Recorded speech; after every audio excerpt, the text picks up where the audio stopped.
Good evening, students. This is Shivani Singh. How are you all? I hope that you all are safe at your home.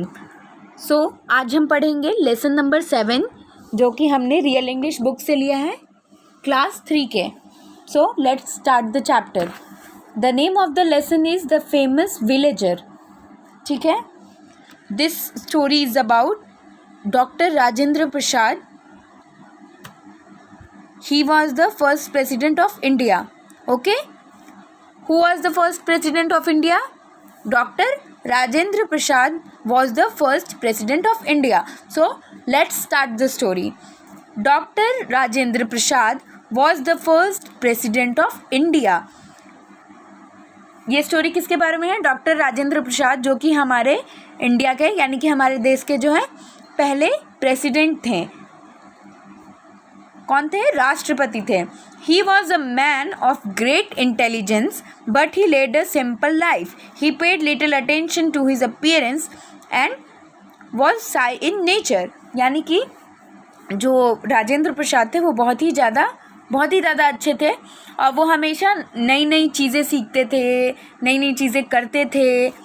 ठीक है. और वो जो उनका जो लाइफस्टाइल था वो बहुत ही ज़्यादा सिंपल था और वो अपने पहनावे पे या अपने लुक्स पे बहुत ज़्यादा ध्यान नहीं देते थे. ठीक है. वो बहुत ही सिंपल लिविंग टाइप के इंसान थे, बहुत ही सिंपल रहते थे वो. और वो थोड़े शाई यानी कि शाई इन नेचर यानी कि वो उनका जो नेचर था वो थोड़ा शर्मीला था. He was dark and skinny with a thick moustache. ठीक है. और उनका जो स्किन कलर था वो थोड़ा डार्क था और उनकी जो मूंछें थी वो थोड़ी मोटी थी. Dr. Prasad was well known as a national leader much before India became independent. Once he had to travel by train to a remote town. It was 8 o'clock.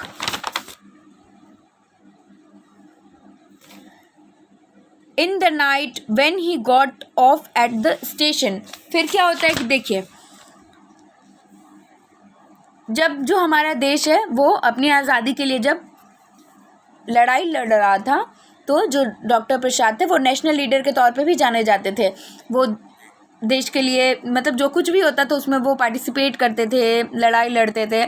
एक दिन क्या हुआ कि वो ट्रेन से एक शहर में जा रहे होते हैं. उस टाइम पे 8 बज रहे होते हैं. जब वो एक स्टेशन पे उतरते हैं रात को तो स्टेशन पे काफ़ी ज़्यादा अंधेरा होता है, लाइट्स नहीं होती हैं. He was wearing a cotton dhoti kurta and a Gandhi cap. In this days he look like an ordinary villager. और उन्होंने क्या पहना होता है? कॉटन का धोती और कुर्ता पहना होता है और उन्होंने गांधी कैप लगाई होती है. जैसे कि आप देख सकते हैं गांधी कैप इन्होंने पहना हुआ है. ठीक है. तो और वो एक विलेजर यानी कि गाँव के लोग, यानी लग रहा था कि वो एक ग्रामीण क्षेत्र से आए यानी कि गांव की जगह से आए हैं, गांव के लोगों के जैसे वो लग रहे थे. The platform was deserted. Doctor Prasad lost his rolled quilt in the crook of his arm and walk to the station master's office. और फिर क्या होता है कि जो स्टेशन है वो काफ़ी खाली होता है. डिजर्टेड का मतलब होता है विदाउट पीपल, यानी कि वहाँ पे कोई नहीं होता. स्टेशन जो काफ़ी मतलब खाली खाली होती है तो इसलिए वो क्या करते हैं कि अपने वो सामान को जो है वो अपने हाथों के नीचे दबा के और वो जाते हैं. कहाँ जाते हैं? स्टेशन मास्टर की ऑफिस में. With great politeness he asked the station master, could I make a telephone call, it is an important matter. और फिर वो वहाँ पे स्टेशन मास्टर के पास पहुँच के बोलते हैं बहुत ही धीमी सी आवाज़ में, यानी कि बहुत ही पोलाइटनेस के साथ वो पूछते हैं कि क्या मैं एक फ़ोन कर सकता हूँ, बहुत ही ज़रूरी है.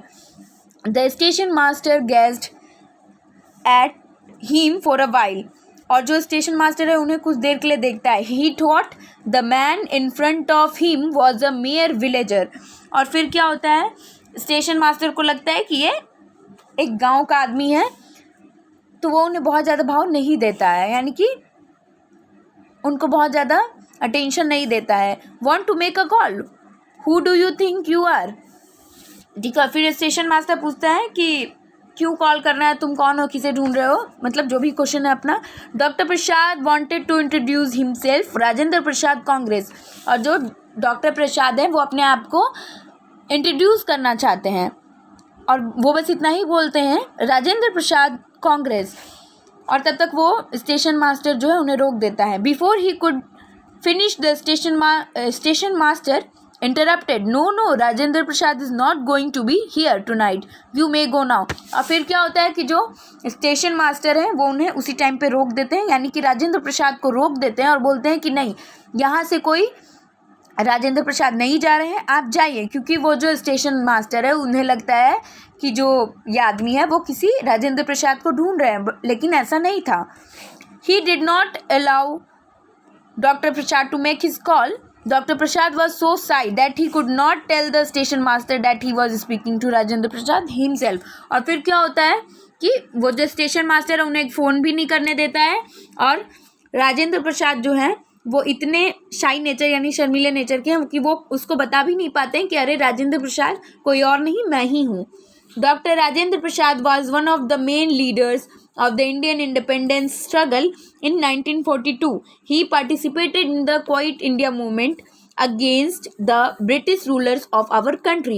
और फिर क्या होता है कि 1942 में जो हमारा जो देश है वो अपनी आज़ादी के लिए जब लड़ाई लड़ रहा होता है तो उस टाइम पे एक मूवमेंट चलाया जाता है, क्वाइट इंडिया मूवमेंट. वो उसमें पार्टिसिपेट करते हैं मेन लीडर के तौर पे. ठीक है. The British arrested him and put him in prison for 3 years. और फिर क्या होता है कि जो ब्रिटिशर्स हैं वो उन्हें अरेस्ट कर लेते हैं और 3 साल के लिए उन्हें जेल में डाल देते हैं. While in jail, he wrote his autobiography, which was 900 pages long. और फिर क्या होता है कि जब वो जेल में होते हैं तो वो अपने बारे में ऑटोबायोग्राफी लिखते हैं जो कि 900 पेज से भी ज़्यादा होती है. India got freedom from the British in 1947. On 26 January 1950, Dr. Prasad became the first president of the country. और फिर क्या होता है कि 1947 में जो हमारा देश है वो आज़ाद हो जाता है और 26 जनवरी 1950 को डॉक्टर प्रसाद जो हैं यानी डॉक्टर राजेंद्र प्रसाद जो हैं वो हमारे देश के पहले प्रेसिडेंट बनते हैं, यानी कि पहले राष्ट्रपति बनते हैं. He served as president for 12 years. और वो 12 साल तक हमारे देश के प्रेसिडेंट रहते हैं. ठीक है, क्या रहते हैं? 12 साल तक हमारे देश के वो प्रेसिडेंट रहते हैं. He was awarded Bharat Ratna, India's highest honour. He was awarded Bharat Ratna, India's highest honour in 1962. ठीक है. और फिर क्या होता है कि जो ये है राजेंद्र प्रसाद है उन्हें अवार्ड दिया जाता है, भारत रत्न से उन्हें सम्मानित किया जाता है 1962 में. His life teach us the value of simplicity, यानी कि हम सिंप्लिसिटी से भी कुछ सीख सकते हैं और उनकी जो ज़िंदगी थी जो सिंप्लिसिटी से भरी हुई थी, ठीक है, उस चीज़ से हमें बहुत कुछ सीखना चाहिए. So read this lesson once again. और नीचे में चूज़ द करेक्ट आंसर जो है उसका आंसर भी मैंने टिक कर लिया, आप वहाँ से देख के कर सकते हैं. और इसका जो क्वेश्चन आंसर है वो भी मैं नीचे अपलोड कर दूँगी तो आप लोग वहाँ से देख सकते हैं. So read this lesson once again and find the difficult words. Thank you very much.